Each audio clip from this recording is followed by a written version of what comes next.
Kenapa ulama-ulama Indonesia tidak naik-naik level? Yang kita bicarakan hari ini adalah ulama. Dia yang sudah bisa baca kitab kuning, dia yang sudah mengerti ilmu usul fikih, dia sudah mengerti ilmu ma'ani, dia sudah mengerti ilmu bayan, tetapi dalam pendapat seperti orang awam. Bagaimana orang awam dalam berpendapat? Orang awam berpendapat dengan taklid. Dari narasi-narasi yang terbangun di media sosial tentang bagaimana para santri kita dan para ulama menyikapi diskursus nasab itu. Sebagian besar dari saudara-saudara kita itu ketika menyikapi diskursus nasab ini mengatakan, oh dulu kan Mbah Hasyim Asy'ari tidak mempermasalahkan nasab Ba'alawi. Kenapa sekarang kita mempermasalahkan? Apakah Imaduddin Utsman itu lebih baik, lebih pintar daripada Syekh Hasyim Asy'ari? Mbah Oli tidak mempermasalahkan. Apakah Imaduddin Utsman itu lebih baik dan lebih pintar daripada Mbah Khalil Bakalan? Ibnu Hajar telah menyebutkan susunan daripada silsilah Ba'alawi. Apakah Imaduddin Utsman itu lebih pintar daripada Ibnu Hajar? Ini narasi-narasi semacam ini memperlihatkan ada masalah kita di dalam taklid. Kenapa ulama Indonesia tidak melahirkan ulama besar 100 tahun terakhir ini? Ada jiwa inferioritas yang tersindrom di dalam jiwa-jiwa umat Islam Indonesia. Sesuatu yang lahir dari Timur Tengah, daripada pemikiran-pemikiran ulamanya, seakan-akan dianggap lebih bermutu daripada pemikiran dan pendapat ulama-ulama kita.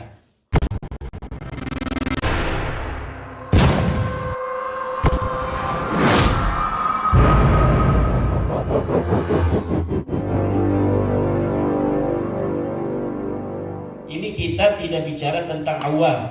Kita sudah tahu taklid hukumnya bagi orang awam.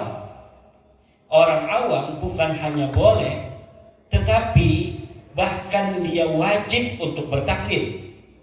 Nampaknya ulama Indonesia hanya menunggu ulama-ulama Timur Tengah ketika adanya masalah baru, masalah-masalah kekinian yang muncul.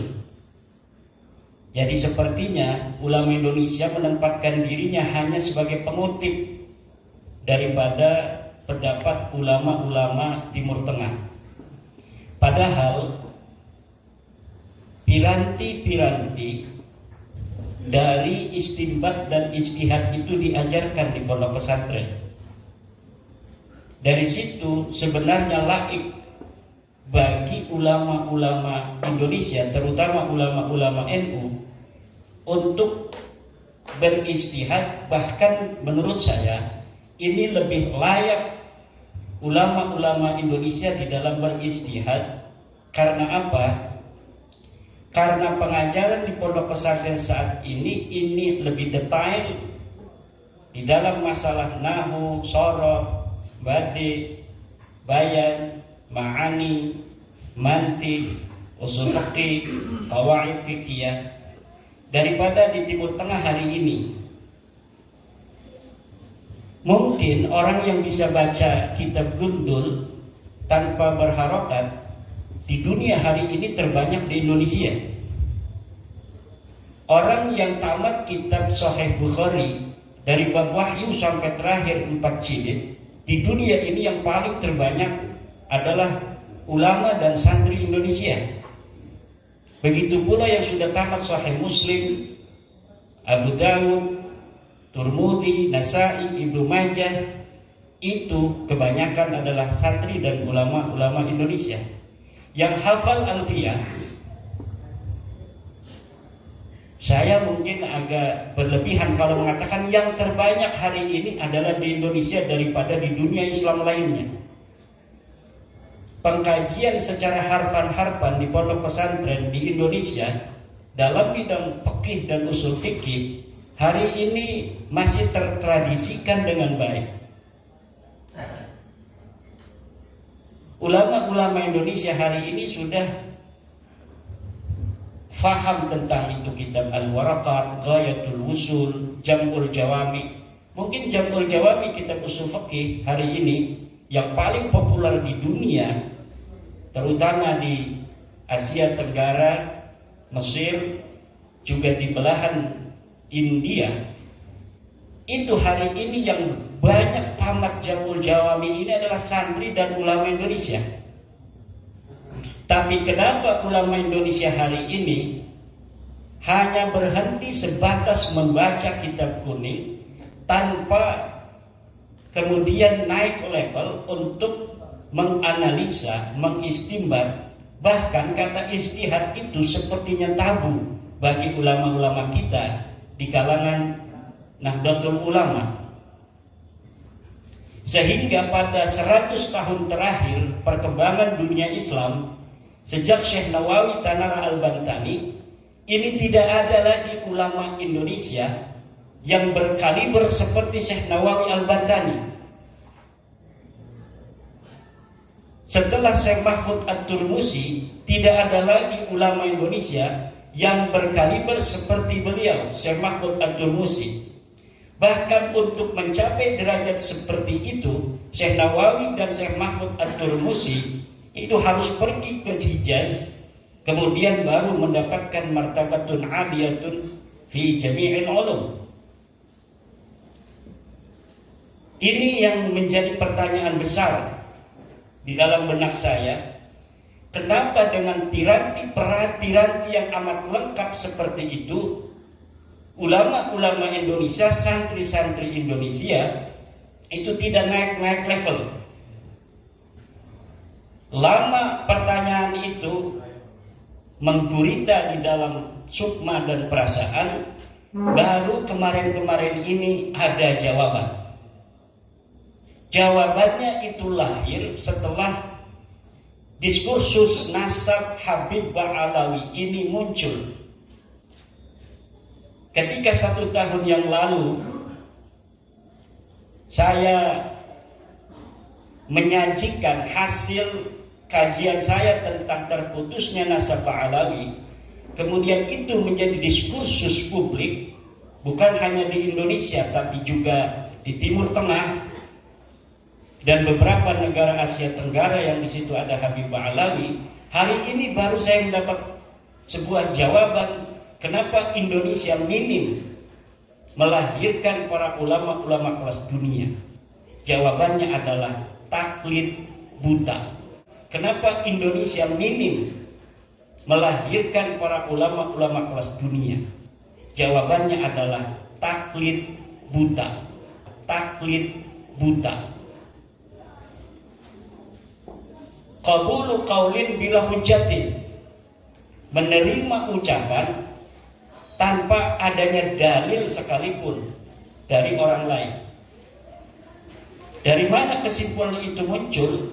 Kesimpulan itu muncul dari narasi-narasi yang terbangun di media sosial tentang bagaimana para santri kita dan para ulama menyikapi diskursus nasab itu. Sebagian besar dari saudara-saudara kita itu ketika menyikapi diskursus nasab ini mengatakan, oh dulu kan Mbah Hasyim Asy'ari tidak mempermasalahkan nasab Ba'alawi, kenapa sekarang kita mempermasalahkan? Apakah misalnya Imaduddin Utsman itu lebih baik, lebih pintar daripada Syekh Hasyim Asy'ari? Mbah Khalil tidak mempermasalahkan. Apakah Imaduddin Utsman itu lebih baik dan lebih pintar daripada Mbah Khalil Bangkalan? Ibnu Hajar telah menyebutkan susunan daripada silsilah Ba'alawi. Apakah Imaduddin Utsman itu lebih pintar daripada Ibnu Hajar? Ini narasi-narasi semacam ini memperlihatkan ada masalah kita di dalam taklid. Nah, taklid itu sangat mendapatkan perhatian khusus dalam Al-Quran agar umat Islam tidak terjebak dalam setan-setan taklid. Imam Ghazali mengatakan taklid ini setan. Lihat Ihya Ulumuddin. Bagaimana Al-Quran mengatakan, Inna wajadna aba'ana ala millatin wa inna ala atharihim muqtadun. Karena bapak kita sudah begini, mempunyai pendapat, apakah ada dalil ataukah tidak ada dalil, maka inna ala atharihim muqtadun. Kita mengikuti saja, walaupun tidak ada dalilnya.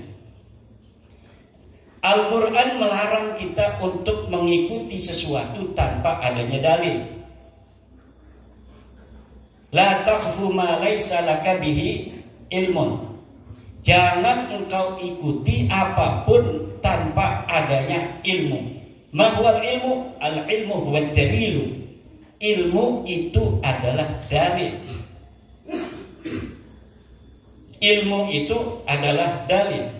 Fas'alu ahla dzikri in kuntum la ta'lamun. Itu bukan perintah Allah untuk bertaklid, tapi perintah Allah untuk bertanya tentang dalil. Fas'alu ahla dzikri. Maka tanyalah para ulama, in kuntum la ta'lamun, kalau engkau tidak tahu. Tanya apa? Tanya dalilnya, bukan tanya akan kesimpulannya.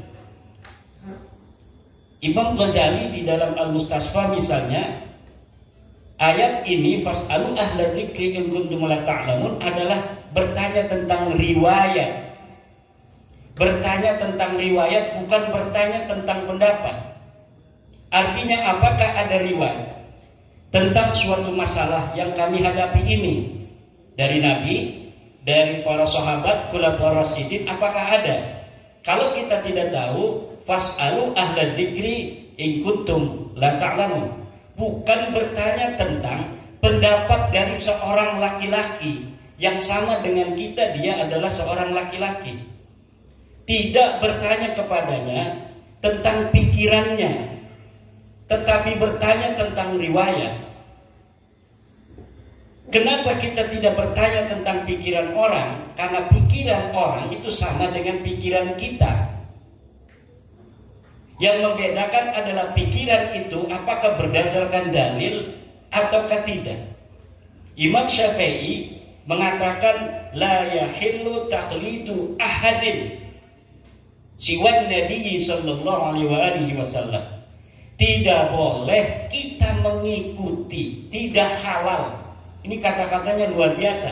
Tidak halal kita mengikuti seseorang siwan Nabi sallallahu alaihi wasallam. Imam Malik juga mengatakan hal yang hampir mirip. Kullu ahadin yukhadu qawluhu wa yuraddu ila sahibah hadzal qabri. Setiap orang ucapannya boleh diterima dan boleh ditolak kecuali sahibah hadzal qabri ayyin Nabi Muhammadin sallallahu alaihi wasallam. Inilah masalah kita. Menurut saya, kenapa ulama-ulama Indonesia tidak naik-naik level? Ini kita tidak bicara tentang awam. Kita sudah tahu taklid hukumnya bagi orang awam. Orang awam bukan hanya boleh, tetapi bahkan dia wajib untuk bertaklid. Yang kita bicarakan hari ini adalah ulama. Dia yang sudah bisa baca kitab kuning, dia yang sudah mengerti ilmu usul fiqih, dia sudah mengerti ilmu ma'ani, dia sudah mengerti ilmu bayan, tetapi dalam pendapat seperti orang awam. Bagaimana orang awam dalam berpendapat? Orang awam berpendapat dengan taklid. Dia beribadah dengan taklid, li'annahu la yaqdirul ijtihad, karena dia tidak mampu untuk berijtihad. Yang kita maksud ijtihad ini bukanlah ijtihad dalam pengertian seperti Imam Syafi'i berijtihad umpamanya. Itu pun sebenarnya bagi siapapun masih ada. Bagaimana diskursus al-ijtihadu mutlaqun amla? Apakah ijtihad itu tertutup ataukah tidak? Ijtihad itu selamanya tidak tertutup. Kenapa? Karena an-nawazil la tatahaddad. Nawazil itu peristiwa-peristiwa tidak terbatas. Sementara an-nususu yatahaddad. Nusus itu, nas-nas itu terbatas. Ketika nas-nas, teks-teks Al-Quran atau Al-Hadis tidak bisa untuk menjadi jawaban daripada perkembangan zaman, peristiwa-peristiwa baru yang muncul, lalu dengan apa kita harus merespon peristiwa-peristiwa baru itu apabila ijtihad itu telah tertutup? Fikih yang hari ini kita pelajari, Fathul Qarib, itu hal yang ada di Fathul Qarib adalah pemikiran ulama tentang sebuah nas yang ada di dalam Al-Quran dan Hadis atau ijma atau qiyas berdasarkan kontekstualitasnya yang ada pada masanya. Tentunya dalam setiap masa akan ada hal-hal baru yang apabila kita cari penyelesaiannya dari Fathul Qarib tidak akan kita jumpai. Begitu pula dalam Fathul Mu'in, walaupun baru 100 tahun lebih. Begitu pula dalam I'anatul Talibin. Begitu pula di dalam kitab-kitab lainnya, apalagi misalnya kita langsung kepada Imam Ar-Rafi'i yang sudah 500 tahun, pada Ibnu Hajar yang bisa 200 tahunan, apalagi kita langsung kepada Imam Syafi'i yang sudah 1000 tahun. Tentunya dalam setiap masa az-zamanu yahtaju ila rijal. Untuk apa? Rijal ini yang akan menjadikan Al-Quran itu bicara. Di annal Qur'ana la yantiqu wa innama yatakallamu bihi rijal. Quran itu tidak bisa bicara, yang bisa bicara itu adalah ulama. Bagaimana kalau pintu ijtihad itu tertutup, sementara ulama tidak boleh ngomong karena pintu ijtihadnya tertutup, harus dia melihat di kitab. Di kitabnya tidak ada. Lalu akan banyak permasalahan-permasalahan yang tidak ada jawabannya dari agama. Ibnu Salah lagi umpamanya, ini menjadi salah satu penyebab daripada bagaimana mandeknya ilmu pengetahuan hari ini, berpendapat bahwa tashihul ahadits itu sudah berhenti pada masa Ibnu Salah. Lihat di dalam muqaddimah. Kalau tashihul ahadits sudah berhenti, sementara banyak hadis-hadis yang tidak terkodifikasi di dalam kitab-kitab hadis yang ada, manuskripnya baru ditemukan. Kemudian apakah hadis-hadis yang manuskripnya baru kita temukan itu kita biarkan tanpa ditashih? Kita biarkan dia gundul tanpa ada keterangan apakah ini hadis sahih, apakah hadis hasan, ataukah dia hadis dhaif? Atau bagaimana kalau kita verifikasi relevansi daripada pentashihan ulama-ulama tentang hadis, bahwa ini hadis sahih, apakah itu haram? Tidak. Banyak ketika seorang ulama telah mensahihkan hadis, kemudian ini diverifikasi relevansi oleh ulama lain, ternyata mempunyai kesimpulan yang berbeda. Yang paling fenomenal adalah bagaimana Az-Zahabi itu memverifikasi tashih daripada Imam Al-Hakim dalam Al-Mustadrak. Sesuatu yang disahihkan oleh Imam Al-Hakim kemudian dianggap derajatnya hanya hadis hasan. Kenapa? Li'anna al-hakim 'inda al-Zahabi mutasahilun fi tashihil asanid, di dalam mensahihkan sanad-sanad. Dan inilah fikih peradaban Nahdlatul Ulama hari ini merangsang kita untuk bagaimana memverifikasi berbagai macam tatanan-tatanan pola pikir yang sudah mengkristal di kalangan kaum muslimin Indonesia untuk dapat menjawab peradaban masa kini dan masa yang akan datang. Diharapkan 100 tahun lagi antara hari ini sampai nanti pada abad kedua Nahdlatul Ulama di akhir, dari kalangan santri Nahdlatul Ulama muncul ulama sekaliber Wahbah Az-Zuhaili, muncul sekaliber ulama Yusuf Al-Qaradawi atau yang lain-lainnya, Said Ramadan Al-Buti dan sebagainya. Jangan kita hanya hari ini mengutip dari ulama-ulama Timur Tengah, padahal mereka di dalam cara belajarnya tidak seperti kita. Kita cara belajar dari mulai i'lam annal awamila fin nahwi mi'atu amil. Setelah kita baca rapi, kita tarkib i'lam kalimah fil amal kudu jajim lam jin sutul fa'ila diberan tasbih fa'ila man jajis jawab nahwi wa huwa ma la yaqujabani soal sampai wallahu a'lam bisawab. Kemudian kita naik lagi kepada kitab Jurmiyah Peragat, Tarkib, kemudian kita naik ke Mutamimah, naik ke Asmawi. Itu hanya dalam bab nahwu. Naik lagi ke Muhatun I'rab, naik lagi ke Albiyah. Albiyah itu adalah nahwu bukan hanya untuk membaca. Bagaimana bab ikhbar itu memberikan kita pelajaran untuk menyusun kalimat. Jadi yang dirangsang oleh Albiyah bukan hanya cara membaca kitab, tapi bagaimana ulama itu pikiran-pikirannya kemudian terkodifikasi di dalam sebuah kitab. Berapa kitab yang terproduksi dari zaman Syekh Nawawi sampai hari ini bisa dihitung dengan jari.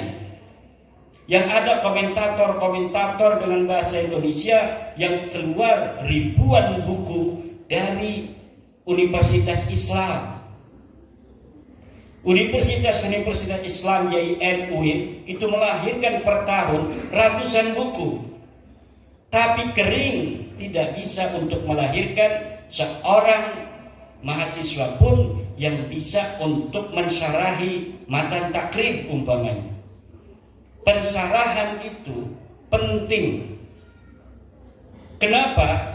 Walaupun kita tidak bisa melepaskan diri begitu saja dengan fikih-fikih masa lalu yang berkaromah dalam tanda kutip, tetapi kalau ada pensyarahan baru dari ulama hari ini, maka kejadian dan peristiwa yang lahir hari ini itu bisa terreportase masuk ke dalam kitab itu, yang nanti anak cucu kita tidak akan terlalu jauh untuk melihat di masa Syekh Nawawi tentang apa yang terjadi di sekitar ulama, tetapi ada wasilah dan wasaid di mana di tahun kita hari ini ada peristiwa-peristiwa yang terekam. Perkembangan fikih yang perlu mendapatkan respon yang cepat dari ulama hari ini belum terekam dalam kitab-kitab yang dikaji di pondok pesantren. Hanya dalam bidang fatwa, misalnya dari Mesir ada fatwa-fatwa yang tidak punya internet tidak bisa melihat fatwa itu. Kemudian Majelis Ulama Indonesia bikin fatwa tentang bagaimana hukumnya beli pulsa, hukumnya apa dalam fatwa. Tapi tidak terkodifikasi dalam satu kitab yang laik untuk masuk pondok pesantren, sehingga semua itu bisa dikonsumsi oleh para santri dan para kiai. Ini kira-kira yang ingin saya eksplorasi, yang nanti akan dikembangkan bagaimana ijtihad itu dilakukan oleh Nahdlatul Ulama di dalam bidang sosial dan politik. Hal lain yang saya temukan sebentar lagi, karena ini waktunya terbatas, adalah kenapa ulama Indonesia tidak melahirkan ulama besar 100 tahun terakhir ini. Ada jiwa inferioritas yang tersindrom di dalam jiwa-jiwa umat Islam Indonesia. Jadi umat Islam Indonesia secara kemanusiaan dia memiliki sindrom inferioritas terhadap orang barat, orang bule. Umat Islam Indonesia sebagai seorang muslim mempunyai sindrom inferioritas terhadap orang Arab. Akhirnya apa saja yang lahir dari barat kemudian dianggap sesuatu yang layak untuk dijadikan contoh dalam peradaban, sesuatu yang lahir dari Timur Tengah, daripada pemikiran-pemikiran ulamanya, seakan-akan dianggap lebih bermutu daripada pemikiran dan pendapat ulama-ulama kita. Inilah yang harus dihilangkan, karena ajaran Islam tidak mengenal manusia lebih mulia dari sisi iriknya, dari sisi jenisnya, dari sisi sukunya dengan umat Islam lainnya. Laqad karramna bani Adam.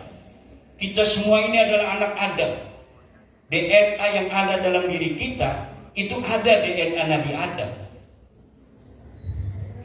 Tidak ada yang membedakan kita dengan orang Arab dari sisi DNA. Sama-sama DNA-nya adalah DNA Nabi Adam. Tidak ada yang membedakan kita dengan orang Barat. Hanya karena sistem cuaca yang ada di Barat memiliki sistem cuaca tersendiri, sehingga menjadikan mereka jadi seperti itu mukanya. Dan kita, cuaca kita yang ada di Indonesia yang demikian ini menjadikan kita seperti ini. Hanya itu yang membedakan.